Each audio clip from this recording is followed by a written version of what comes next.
vamos a estudiar sobre la fe y sus 4 niveles. En Hebreos 11:1, en Hebreos 11, anoten, hermano, muchos versículos que son interesantísimos este tema, porque en este tema que vamos a desarrollar, vamos a identificarnos como iglesia en forma particular, qué grado de fe estamos, o sea, en qué grado de fe estamos pisando realmente en la obra del Señor. En Hebreos 11:1, ustedes saben de memoria que la fe es la certeza de lo que se espera, la convicción de lo que no se ve. Ese es el tema de esta noche, ¿verdad? La fe y sus 4 niveles. Empezamos con el primer nivel. El primer nivel es no fe, no hay fe. Y vamos a decir una preguntita, ¿cómo un creyente no va a tener fe? No, es medio incoherente, no. Pero existe, hermano, y está en la Biblia. Entonces, el primer ítem tenemos no fe. Vamos a desarrollar. Le leo, hermano, eso está, la palabra no fe en un creyente es cuando el creyente es realista. Ninguna posibilidad de que el Señor pueda solucionar una situación. Y sucede, hermano. Muchas veces el creyente es realista, no se puede, no, y punto, ¿verdad? Pero no hay una posibilidad de que Dios pueda obrar o solucionar ese inconveniente. Le leo este versículo, o sea, esta palabra no fe está en Marcos 8, anoten, hermano, y lean otra vez en su casa. Marcos 8, Marcos capítulo 8, el versículo 1 al 3. Le leo, hermano. Marcos 8, del 1 al 3. Dice así: en aquellos días, como había una gran multitud y no tenían qué comer, Jesús llamó a sus discípulos y les dijo: tengo compasión de la gente, porque ya hace 3 días que están conmigo y no tienen qué comer. Y si los enviare en ayuna a sus casas, se desmayarán en el camino, pues algunos de ellos han venido de lejos. Usted conoce la historia, ¿verdad? Una multitud, casi similar el versículo de la hermana Miriam, que una multitud de gente querían carne, pero era imposible. Y muchas veces, hermano, el ser realista a la situación es lo que nos conduce a una incredulidad. Y ser incrédulo significa no tener fe. No le damos lugar, ninguna posibilidad de que Dios pueda obrar en esa situación. Ahora el versículo 4. Anoten y estudien esta noche en su casa. Versículo 4. Dice, sus discípulos le respondieron: ¿de dónde podrá alguien saciar de pan a esto aquí en el desierto? Fíjese, le leo otra vez versículo 4. Sus discípulos le respondieron: ¿de dónde podrá alguien saciar de pan a esto aquí en el desierto? Los discípulos eran realistas, hermano. Eran muy realistas. Y al ser muy realista, le absorbió la incredulidad. Es más, esa incredulidad, ¿sabe qué es lo que pasó, hermano? Subestimaron la presencia de Jesús. Subestimaron la presencia de Jesús realmente, hermano. Porque si realmente creían en la persona del Señor Jesús, no hubiesen dicho esto: ¿de dónde vamos a sacar? Fíjese, y fue realista sus discípulos. ¿De dónde van a sacar en el desierto pan para comer a una multitud? Y eran 4,000 personas, hermano. 4,000 personas eran. Y esas preguntas muchas veces nosotros también tenemos que hacer y medir un poco cuál es la situación nuestra, ser realista o depositar nuestra confianza única en la persona del Señor Jesús, hermano. Entonces, analizamos este versículo 4, Marcos 8, versículo 4. Vamos a hacer el análisis. 1. Para los discípulos la situación era muy difícil, muy grande, desesperante. Eran 4,000 personas y no sabían de dónde van a sacar el pan para comer, para darle de comer a estas 4.000 personas. No dimensionaron la presencia de Jesús. En otras palabras, le subestimó, hermano. Era uno más en el montón Jesús para los discípulos. No dimensionaron la presencia de Jesús que puede cambiar la situación conforme a su voluntad de la noche a la mañana. Dice en términos, cuando ustedes lean en sus casas, este versículo 4 está en términos de interrogación. Y esa palabra interrogación significa una duda, una incredulidad, entre paréntesis, los discípulos no tenían fe, hermano. Otro punto, el panorama de los discípulos era ser realista y eran realistas realmente, hermano. Porque si vamos a irnos a la lógica de dónde vamos a comprar pan en el desierto para alimentar a 4.000 personas, era imposible. Pero lo que pasa, hermano, que Jesús permitió esta acción que ocurriera para ver la realidad de la situación de estos discípulos, hermano. No dimensionaron la presencia de Jesús. No tenían fe en una palabra, no tenían fe. Además, hermano, cuando ustedes lean el versículo 4, fíjense nomás en términos de interrogación, un tono desesperante. Decía, ¿de dónde podrán alguien saciar de pan a esto aquí en el desierto? Era una respuesta totalmente, hermano, desesperante para esos discípulos. Jesús se estaba callando y mirando la actitud de su discípulo, hermano. Ahora bien, vamos a pasar otra vez a otra de la alimentación de 5.000 personas. Ahora de 4.000, ahora vamos a estudiar sobre los 5.000 personas. Siempre en el tema de no fe, hermano. Ser realista, no fe. Vamos a leer San Juan capítulo 6, versículo... San Juan capítulo 6, versículo 1 al 7. Es similar a la historia, pero para poder determinar en qué parte estamos parados en cuanto a la fe. Le leo, hermano, así rápidamente. La alimentación de los 5.000, dice acá. En San Juan capítulo 6, versículo 1 al 7. Después de esto, Jesús fue al otro lado del mar de Galilea, el de Tiberias.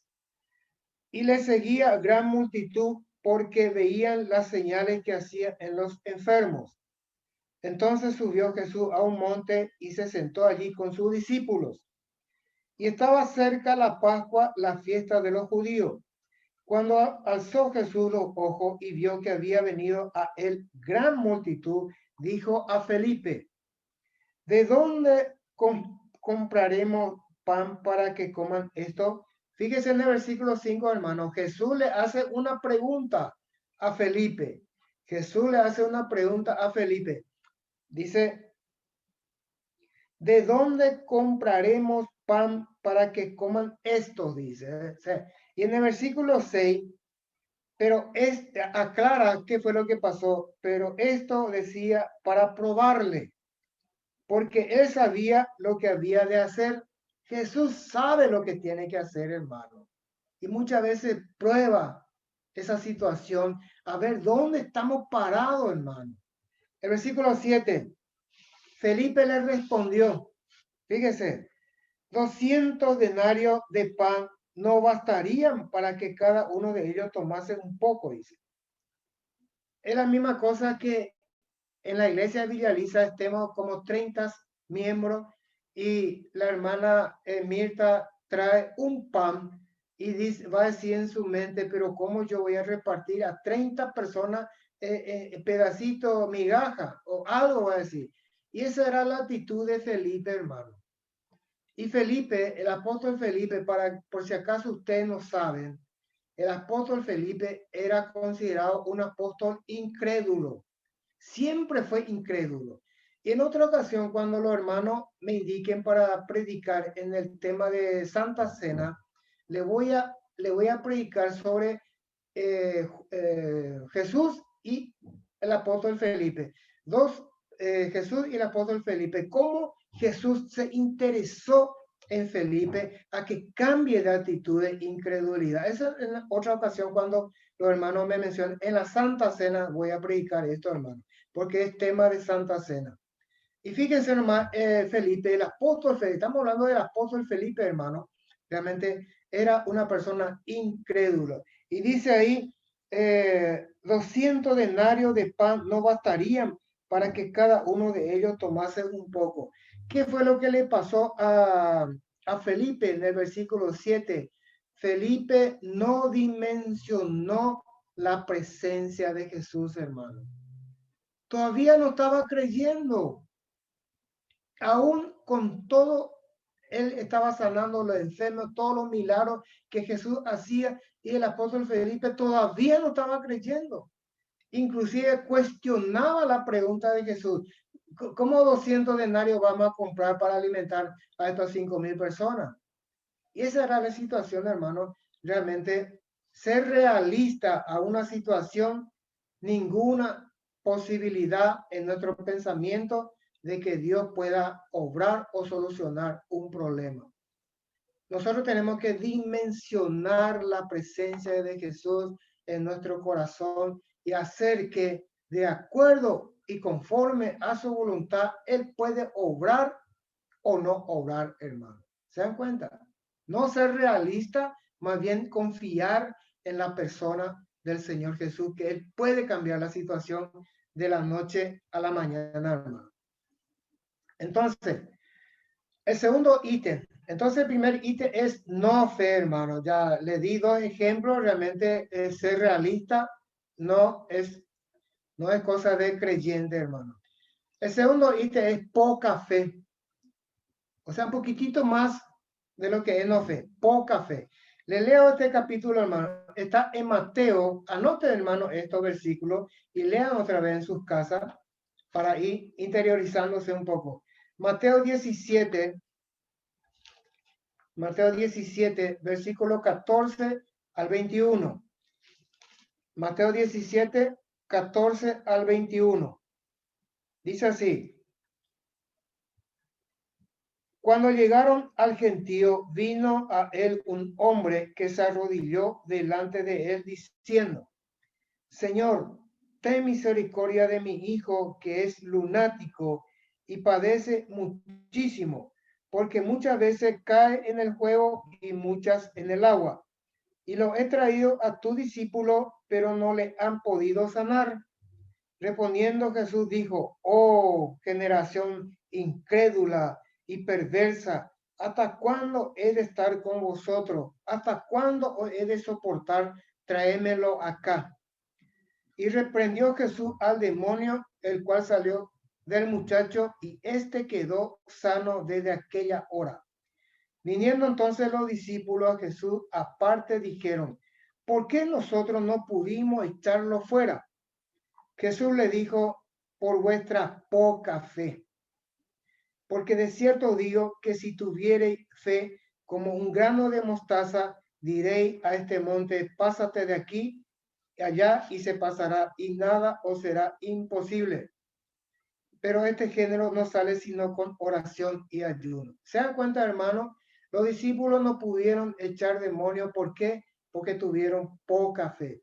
Y la palabra poca fe es muchas veces, hermano, cuando la situación adversa supera nuestro pensamiento. Y apenas nuestra oración tiene poco eco cuando nuestro pensamiento está totalmente abatido por la situación que nos aprieta, mano. Por eso que cuando una situación es totalmente superada, hermano, entonces tenemos que clamarle al Señor y decirle realmente que Él nos ayude a levantar esa fe que tenemos que tener en el Señor. Por eso que en Romanos 8:28, aplicando a nuestras vidas, hermano, dice Romanos 8:28, que todas las cosas es para bien del creyente, conforme a su voluntad. Las cosas que nos pasan es por algo nomás, hermano, pero es para bien. ¿Se dan cuenta? Y nosotros tenemos que aplicar eso en nuestra vida. Y muchas veces también nos olvidamos de los beneficios que el Señor nos dio en todo nuestro andar cristiano, hermano, como dice Salmo 103, versículo 1 y 2. Nos olvidamos. La situación crítica absorbe nuestro pensamiento, entonces nuestra oración se hace opaca, nuestra oración se hace leve y no se siente realmente la presencia en ese momento del Señor, hermano. Además, cuando nuestra oración es sin ganas, y hay veces la oración es sin ganas, hermano, sin ganas porque estamos apretados, estamos abatidos por una circunstancia o una situación que totalmente nos complica, hermano. Y muchas veces también tenemos poca fe porque el problema en este caso es mucho más grande que el poder de Dios, hermano. Entonces la oración es opaca, no puede Dios obrar entonces en esa situación. Y por eso es que muchas veces ocurre en una situación difícil, hermano, tenemos poca fe, oramos sin ganas, oramos por orar y entonces la situación se vuelve atrás, hermano. Entonces, en esta situación, cuando tenemos poca fe, oramos sin ganas, no hay motivación en cuanto a la oración, entonces le voy a dar un capítulo, hermano, que está en Daniel 3. Anota este capítulo, hermano. Daniel capítulo 3. Daniel capítulo 3, versículo 17. Daniel capítulo 3, versículo 17. Fíjese, dice así: he aquí nuestro Dios a quien servimos puede librarnos del horno de fuego ardiendo, y de tu mano, oh rey, nos librará. Y si no, sepas, oh rey, que no serviremos a tus dioses, ni tampoco adoraremos la estatua que has levantado. Nabucodonosor levantó una estatua y quiere que todos se arrodillen y le adoren a esa estatua. Pero estos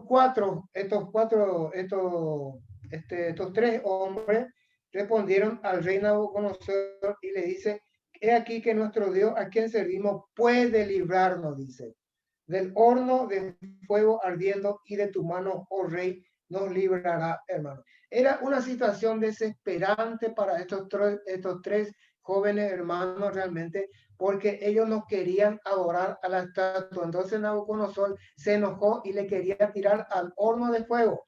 ¿Y sabe qué dice acá estos tres jóvenes? Que el Dios Todopoderoso puede librar de esa situación. Y fíjese en el versículo 17, el 18 dice: y si no, dice, y si no, dice.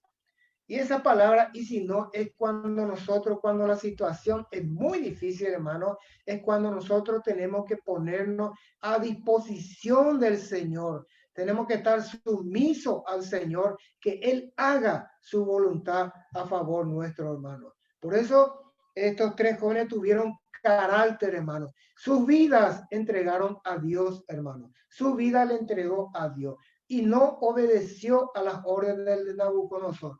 En una situación difícil, catastrófica, lo peor que a lo mejor está viniendo sobre nosotros, hermanos, tengamos carácter, firmeza, sabiendo bien que Dios puede obrar en nosotros, y también si la cosa es negativa, entonces entregar la situación al Señor y que Él disponga de nuestro destino, digamos, hermano. Entonces, sumisión total al Señor, como hizo estos tres jóvenes. Ahora el tercer ítem, hermano, es mucha fe. Tenemos no fe, poca fe, y ahora es mucha fe. Le leo, hermano, está en Lucas 6, versículo 6 al 10. Lucas 6, versículo 6 al 10. Dice así: aconteció también en otro día de reposo que él entró en la sinagoga y enseñaba, y estaba allí un hombre que tenía seca la mano derecha, y le acechaban los escribas y los fariseos para ver si en el día de reposo lo sanaría, a fin de hallar de qué acusarle. Mas él conocía los pensamientos de ellos y dijo al hombre que tenía la mano seca, levántate y ponte en medio. Y él, levantándose, se puso en pie. Entonces Jesús le dijo, os preguntaré una cosa, ¿es lícito en día de reposo hacer bien o hacer mal, salvar la vida o quitarla? Y mirándole a todo alrededor, dijo al hombre, extiende tu mano, y él lo hizo así y su mano fue restaurada. Era una situación complicada para esta persona que tenía la mano seca, hermano. Era una situación complicada. Le digo por qué era complicado, hermano, porque él estaba en medio de mucha gente, como dice el versículo 6. Jesús le dice que se levante y que se ponga en medio. Y lo hizo, hermano. El hombre no le importó la gente. Y fijó, este hombre no le importó esa mucha gente. Fijó su mirada directamente en la persona del Señor Jesús, hermano. Una obediencia total a Jesús. Una sumisión total en la persona del Señor Jesús. Fijó su mirada en la persona de Jesús. ¿Sabe por qué fijó su mirada? Porque él estaba seguro con quién estaba hablando. Él estaba seguro de que Jesús lo sanaría, hermano. Él estaba seguro que su corazón estaba en la persona del Señor Jesús, hermano. Y ese es tener mucha fe, hermano. Ese es un ejemplo de este hombre que extendió su mano y el Señor le sanó, porque en el corazón de esa persona realmente estaba una fe extrañable, impecable, hermano, en la persona del Señor Jesús. Porque Jesús solamente mira nuestro corazón, el corazón de esa persona realmente estaba realmente una pura fe, mucha fe en la persona del Señor Jesús. Y ahí es donde el Señor obra, hermano. Muy bien. El cuarto ítem, el último, hermano, es una fe desbordada. Una fe fuera de lugar, una fe implacable, una fe totalmente desbordada hacia la persona del Señor Jesús, hermano. Vamos a leer Lucas 18. Lucas 18, versículo 35 al 42. Dice así, aconteció que acercándose Jesús a Jericó, un ciego estaba sentado junto al camino mendigando.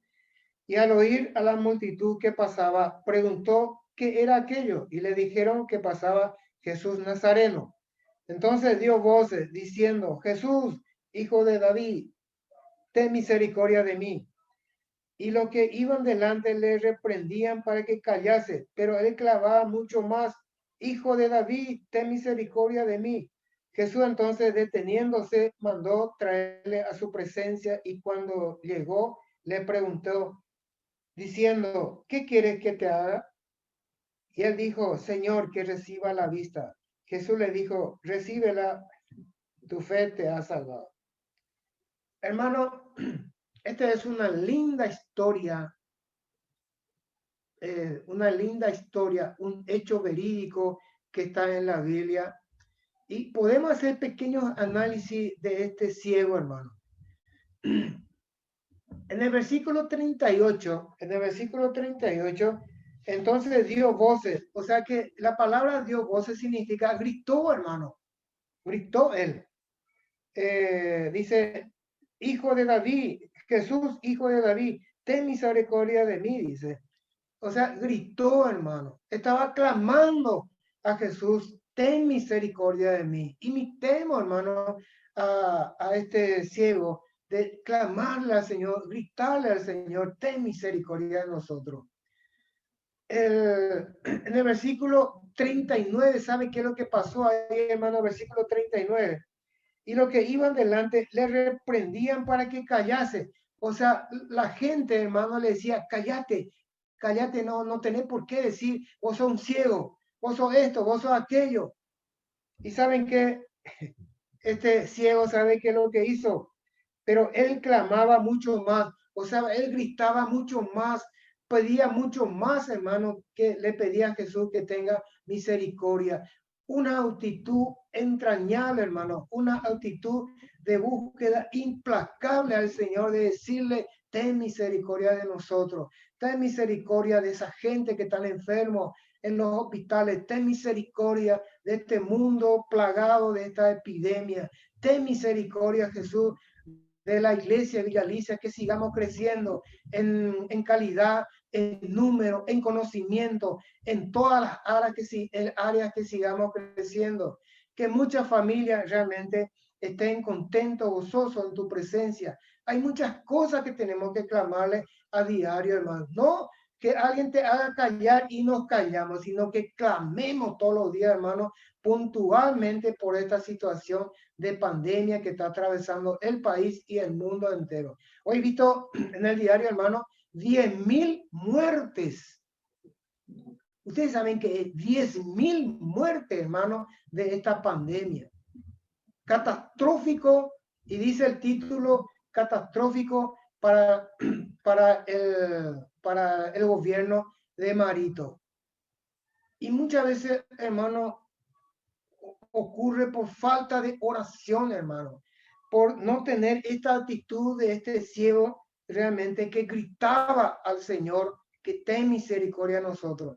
En esta noche, hermano, quiero que la iglesia de Villa Alicia, de madrugada o la hora que usted quiera, clamemos, pero con mucho fervor por esta pandemia, hermano. Hay muchos enfermos en los hospitales. Ustedes no se imaginan o no pueden dimensionar que son 10.000 personas, pero es una catastrófico, hermano.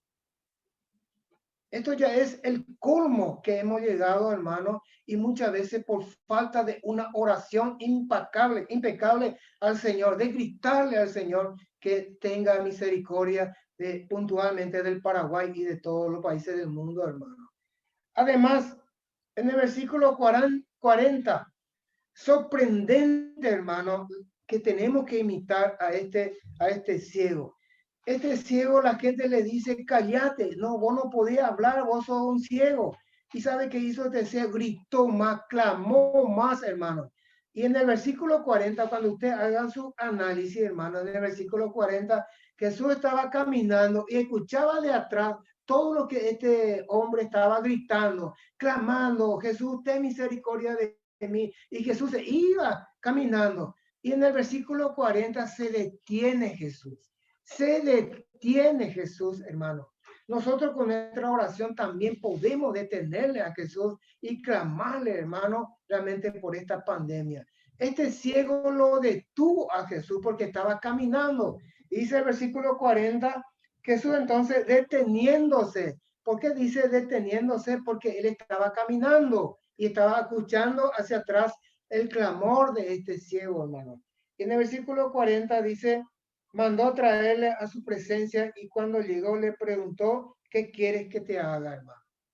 Es la misma cosa que Dios puede preguntar a nosotros, oh Villa Alicia, ¿qué quieres que le haga? Pero debe ser con un clamor de una oración totalmente, hermano, exagerada, desbordada, un clamor impecable realmente, hermano, hacia la persona del Señor Jesús, porque el Señor puede cambiar la situación de la noche a la mañana.